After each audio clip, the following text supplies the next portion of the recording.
Filipino boxer Mark Magnifico Magsayo has a chance at a world title after beating Jorge Mata for the WBC Continental America's Super Featherweight belt.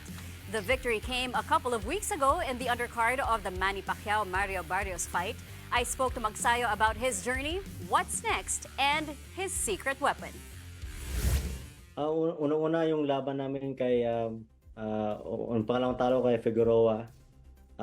Napakalaki talaga ng impact sa akin sa boxing career ko yun kasi sunod-sunod yung talo ko. So, pinagbutihan namin na umakyat na sa super featherweight kasi hindi ko na talaga kaya yung 126. Sobrang nanghina ako doon sa kakakuha ng timbang. So, nung umakyat kami ng 130, doon talaga nasubukan na mas malakas pala ako sa mas 130. Kaya doon kami nag-focus sa timbang namin na i-maintain.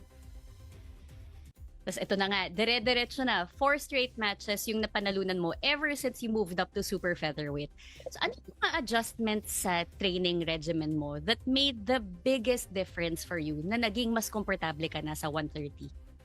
Unang-una yung coaches ko, si Coach Marvin na yung coach ko, pukusan namin pansin yung stamina namin, yung bodega namin, yung footwork namin, tsaka yung power dinala namin sa super featherweight.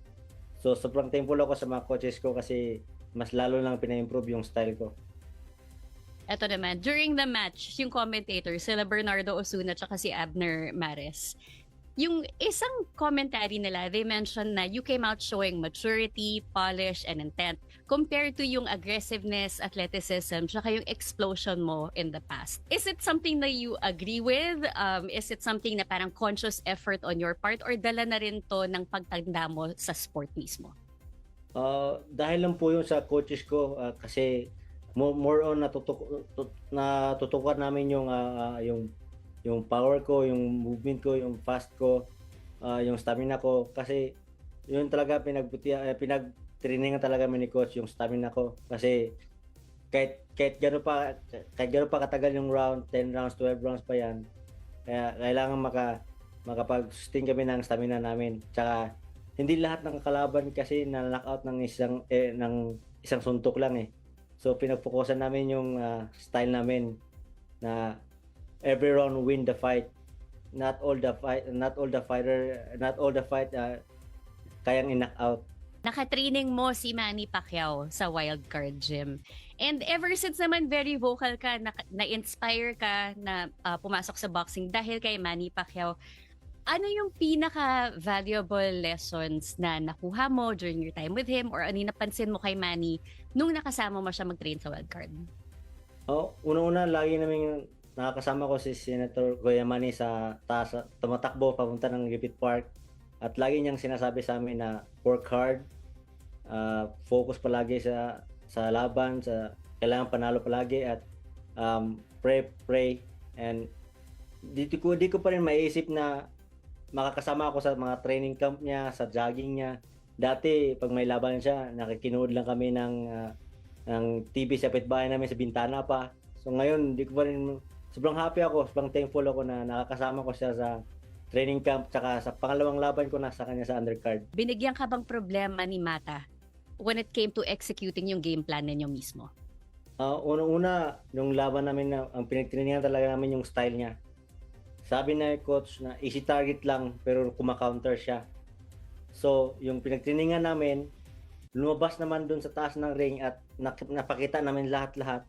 Pero sobrang tibay lang talaga ni Mata. Kaya niyang tanggapin yung mga power ko, yung mga punches ko, kaya niyang tanggapin. Kaya pinapokusan namin, ang focus talaga namin hanggang 10 rounds.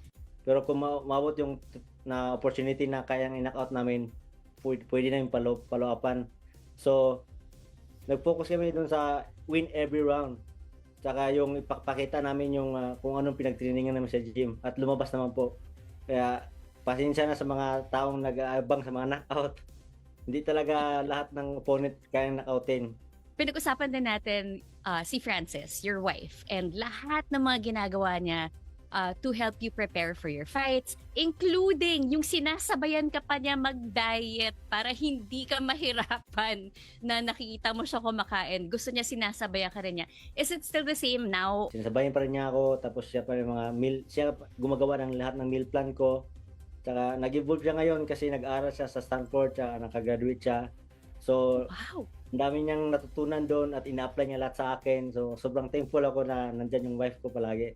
At yung mga pinapakain niya sa akin, alam niya kung pinapakain sa akin tama ba at mali. So, doon ako na sobrang thankful sa kanya kasi binibigyan niya sa akin lahat yung mga yun. Grabe, galing talaga ni Francis. Okay, ito naman. We saw so many big moments sa fight niyo. Ayun na nga, yung right uppercut mo sa fight niyo sa fight with Mata na dumugo yung ilong niya. Tapos pagka-start ng 10th round, sunod-sunod yung mga combos mo. Pero syempre may mga moments din si Mata na nahanap niya, naka-counter siya sa'yo. Pero before the bell even rang in the 10th round, inangat mo na yung arms mo eh. So at what point sa laban, yung alam mo na panalo ka na? Nung pagkatapos ng round 3, doon alam ko kuha ko na siya. Sabi ko kuha ko na to. Akala ko mananockout ko siya ng mga round 4, round 6, ganun. Kaso sobrang tibay lang talaga ni Mata. Pinagtrainingan niya talaga ako, pinagandaan niya ako. Yung mga suntok ko, mga 4-5, may counter siya, natatamaan ako. So, sabi ni Coach Marvin sa akin every round, Mark, combination, use your footwork, at focus lang, maintain, win every round. That's it. Nung lumayo kayo sa camera, may sinabi ka rin ulit sa kanya, tapos natawa siya, yinakap ka eh. He put his arm around you. Anong sinabi mo sa kanya nun?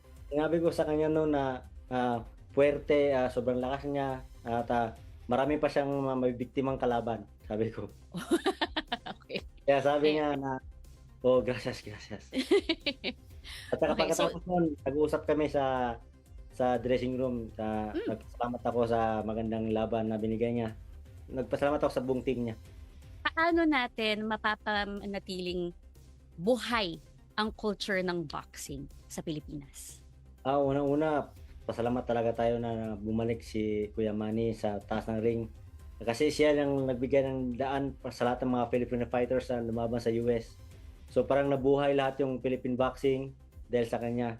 So pagpatuloy natin yung pagbigay ng karangalan sa Pilipinas, kami mga Filipino fighters na lumalaban, ibandera namin ng iugayway namin sa buong mundo ang bandera ng Pilipinas at magbigay ng karangalan. Kaya tuloy-tuloy lang palaging laban at panalo. Meron si Michael Magnesi na kailangan yatang daanan bago dumating kay O'Shaquie Foster. Ito na ba ang susunod para kay Mark Magsayo? Yung paparating laban is under negotiation na, hindi pa pwedeng sabihin sa media. So under negotiation na, magandang laban to. For sure, world title fight na. Kung sinong iharap sa akin, lalaban tayo kasi yun yung trabaho natin, lumaban sa taas ng ring at labanan kung sinong dapat labanan. Okay, last na Mark, message sa lahat ng Filipino fans na nag-cheer para sa'yo, na sumuporta sa'yo. Unang-una, salamat tayo sa Panginoong Diyos na binigay tayong lakas. At sa mga Filipino fans natin dyan na sa Pilipinas at sa buong mundo dito sa buong US, thankful ako kasi sinuportahan mo kaming lahat sa yung laban namin noong July 19 at sana'y nag-enjoy kayo lahat. At shoutout sa mga Magsayo family.